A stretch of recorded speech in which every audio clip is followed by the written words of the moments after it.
Iraq has not given enough attention to healing sectarian divides, to including Sunni and Kurds in the government, to bringing the country... On the issue of British people going to be radicalised either in Syria or indeed in Iraq, what I would say to people is that we are taking this extremely seriously. There have already been 65 Syria-related arrests in this country. There are 14 people who've had their passports taken away. The work of the security, intelligence and policing services is very much now being focused onto this area and has been for some time.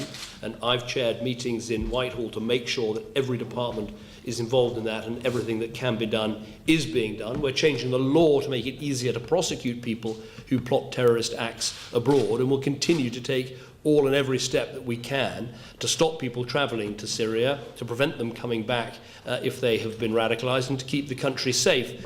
And what we need in Iraq is a much more inclusive government that also includes Sunni and Kurd. I mean, what matters is the approach taken by Iraq's leaders, whoever they are. And what matters is that they govern for the whole of the country. They must run non-sectarian regimes. They've got to include Sunni, Shia and Kurd in the way that they govern that country, and they need to close down the ungoverned space that has been left in their country and that has led to this appalling development of ISIL taking so much ground in the middle of Iraq.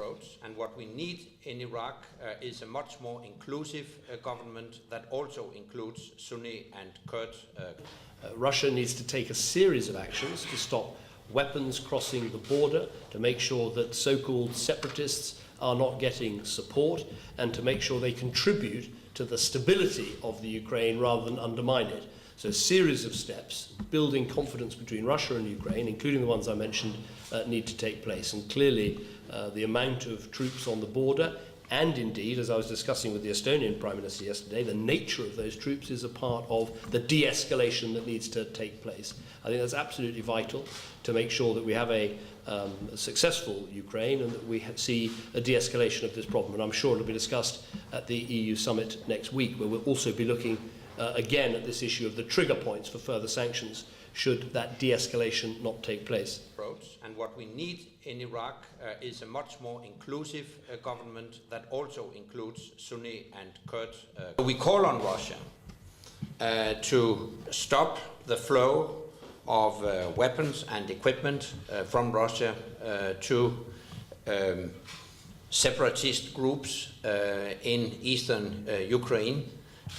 We call on Russia to stop the support for pro-Russian armed gangs in eastern Ukraine. And in general, we call on Russia to stop destabilizing the situation in eastern Ukraine and engage in a constructive manner with the political leadership in Kiev. Thank you very much indeed.